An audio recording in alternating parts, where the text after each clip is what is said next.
Hello, I'm Pete Martin. Thanks for watching. If you're interested in other videos of mandolin, fiddle, improvisation, and many other musical subjects, click the subscribe banner below.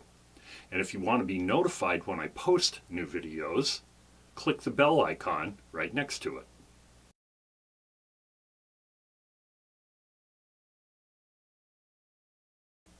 This video series is aimed at people who have never improvised but want to learn to improvise.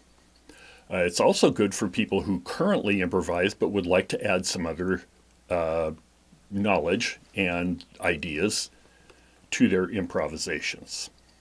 People who haven't improvised before, I would suggest going back to video number 1 and going through in order, as the videos really do tend to build on each other. And I would suggest even that people who are more experienced improvisers do the same thing. There's a PDF file that goes along with this, so email me and request Improv from Scratch number 12, dominant chord tone scale number 2.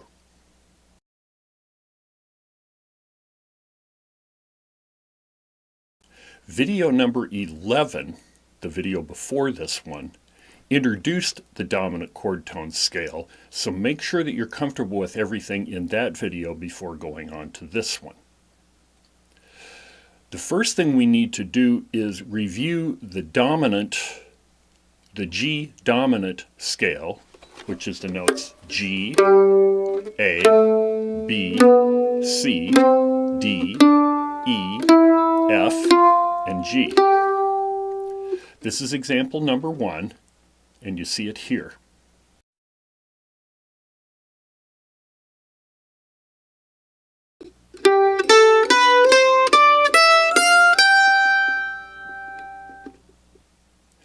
Once again, the notes of the G dominant scale that we just played, G, A, B, C, D, E, F. So there's 7 different notes before they start to repeat. Okay, they just repeat again in the higher octave. We can number each of these notes. Remember music theory, we can describe a major scale in terms of numbers instead of letters, and the number is just the place that that note is in the scale. So 1 is the first note in the scale, 2 is the second note in the scale, and etc. So G is 1, A is 2, B is 3, C is 4, D is 5, E is 6, F is flat 7, because in a major scale the normal 7 is F sharp, but we're using F because this is the dominant scale. And then G is 1 again. If I ascend the G dominant scale from G to G as 8th notes, it puts the notes of the G7 chord, which is G, B, D, and F, on the beat. I show this in example 2.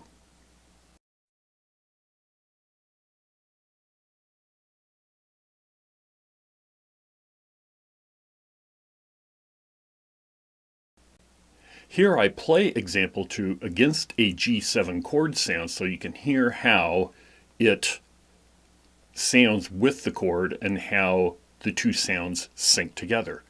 Remember, this is because I'm playing the note of the chord on the beat, which is the same time the chord sounds from the rhythm section. That's why it works. So this is example 2 again with the chord sound here.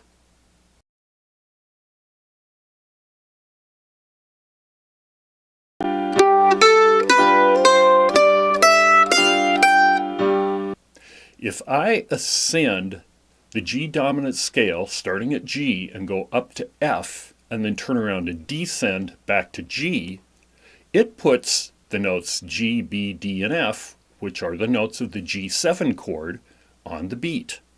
You see that here .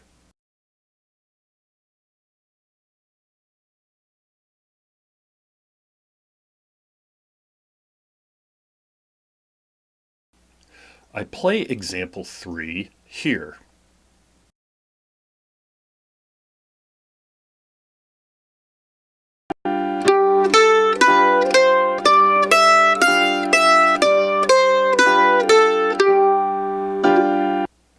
can also ascend the G dominant scale from G up to G this time, and then turn around and descend, and the notes of the chord G, B, D, and F still fall on the beat. You see that here.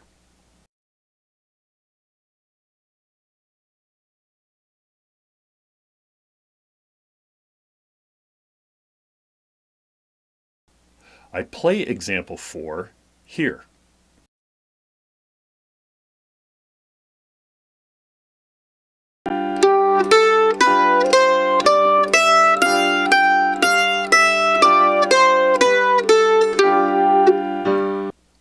However, if I start on a G note and ascend the dominant scale, the G dominant scale, 2 octaves, in the first octave, the notes of the chord G, B, D, F are on the beat. But in the second octave, we have A, C, and E on the beat, which are not notes of the chord. You see that here.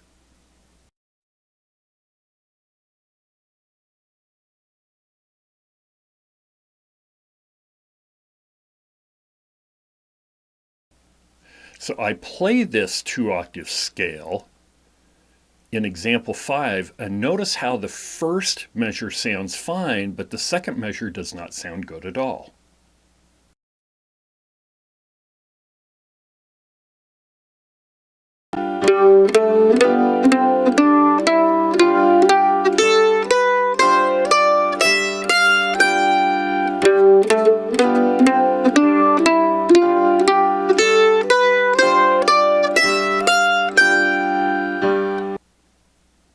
So what we need to do is, before we get to the A note in the second octave that falls on the beat, we need to do something to alter the scale to make the G, B, D, and F in the second octave fall on the beat as well.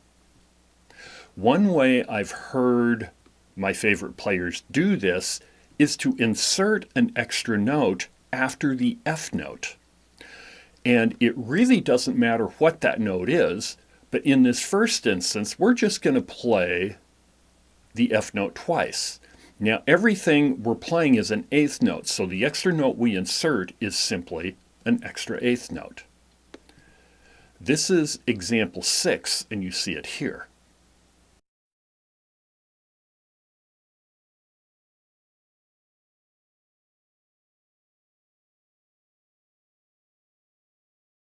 I play example 6 with the chord sound here.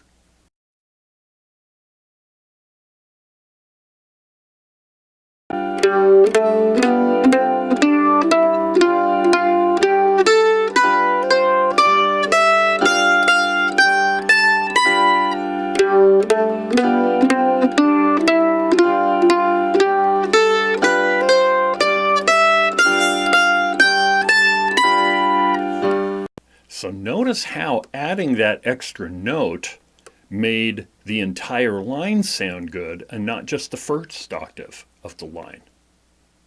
Now, like I said before, it turns out this extra note can be anything. So one thing that I hear players do quite a bit, after they hit the flat 7, they ascend to 2 and then come back down to 1 and then ascend the scale from there. So this would be going from the note F to the note A in the G dominant scale, then going back down to G and ascending again.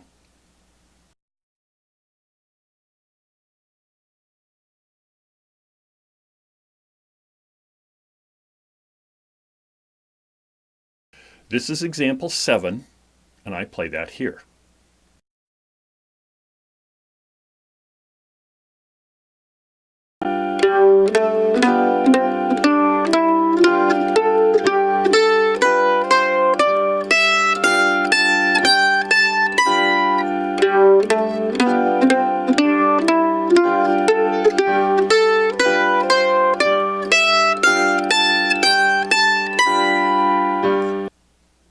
In example 7, I went some into a third octave by doing exactly the same thing, by adding an extra A note after the F, or, once again, adding an extra 2 after the flat 7.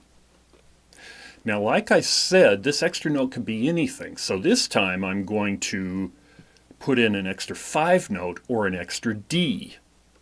And I do that in example 8.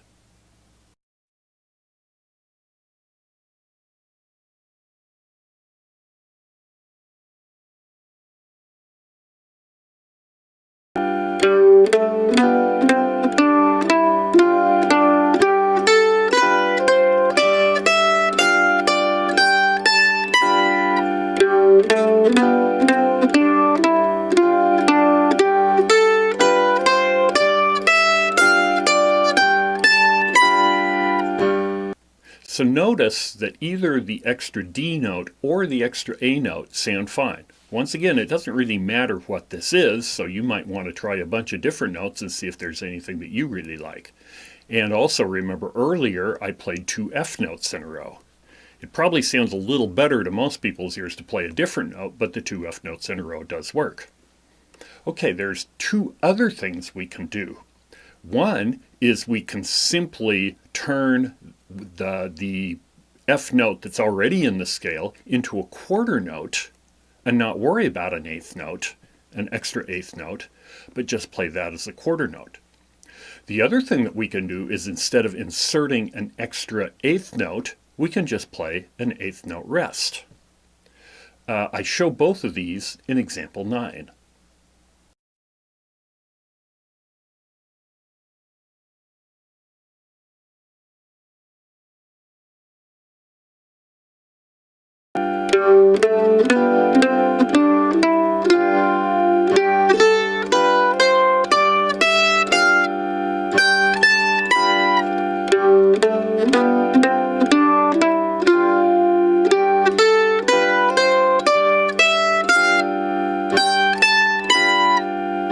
Now let's descend the G dominant scale. If I start on F and descend, then I'm putting notes of the G7 chord, G, B, D, and F, on the beat when I play all 8th notes. This is example 10.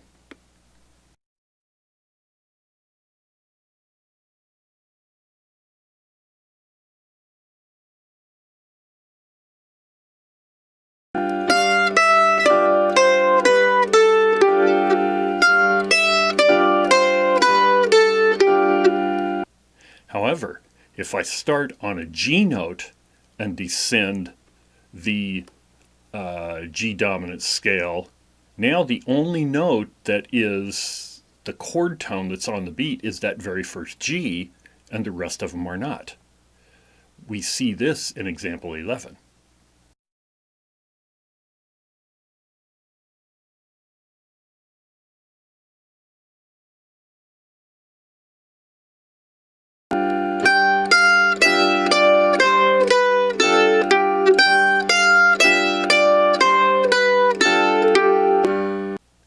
We can solve this problem like we did before by adding an extra note.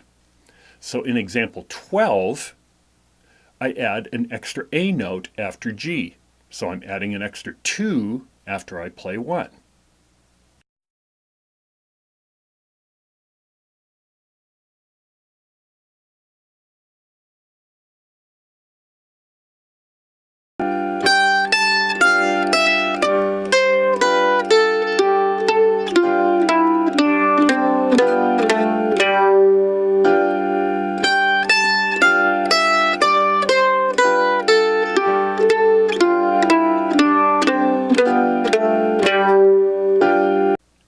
In example 13, I play the descending scale, and in one place I put a quarter note in for the G, and in another place I add an 8th note rest.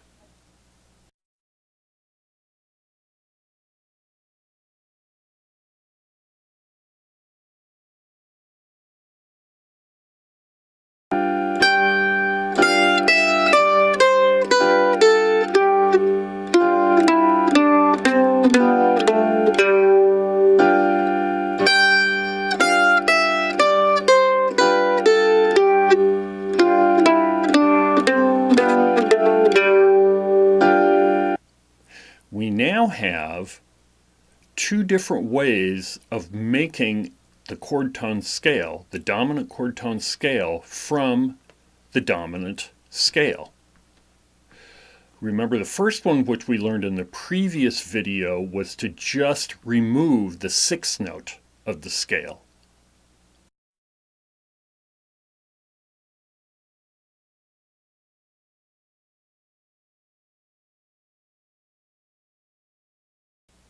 The second way is, while we are ascending, is we play an extra note after the flat 7, or turn the flat 7 into a quarter note, or have the extra eighth note that we insert be a rest instead of a note.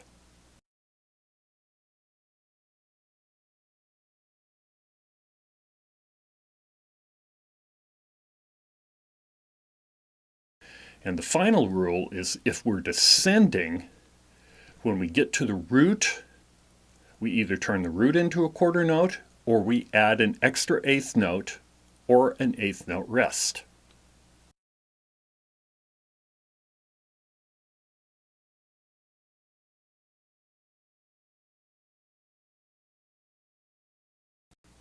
Just as we did in video 11, we can use the chord tone scale to make some interesting musical phrases that we can use when we improvise. Dominant chord tone scale, lick number 5, I demonstrate in example 14.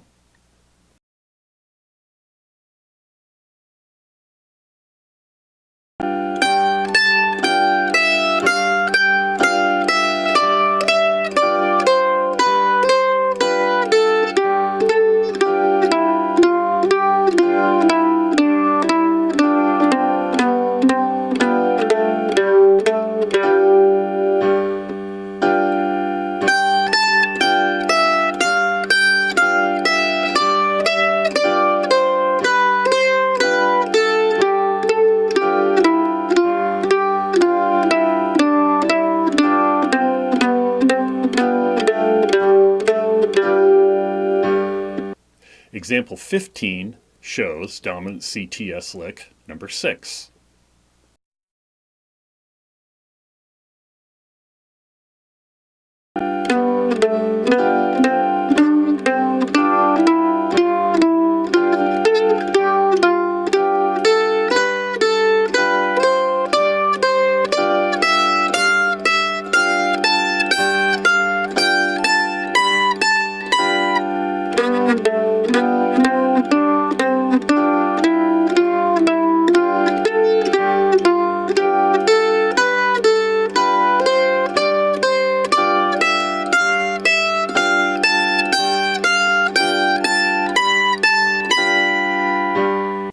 Example 16 shows dominant CTS lick number 7.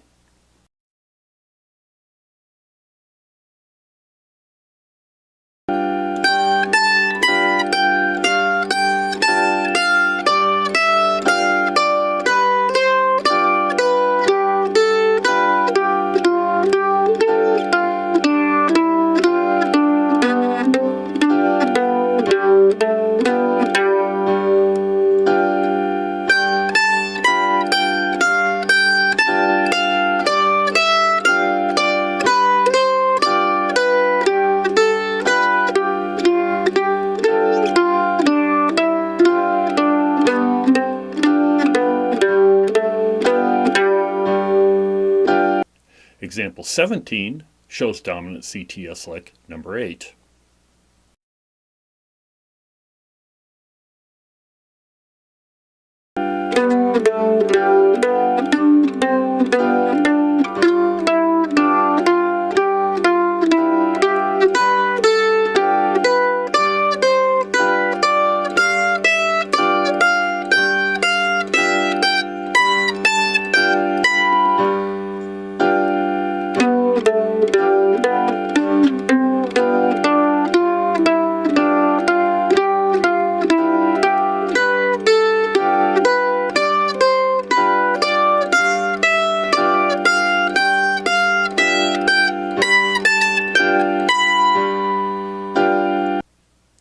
In this video, I've only shown these dominant chord tone scale exercises for the G7 chord. You yourself need to learn these against all the other dominant 7 chords you'll need to play. Once you've gotten this and feel fairly comfortable with it, then move on to the next video in the series. I'm Pete Martin. Thanks for watching.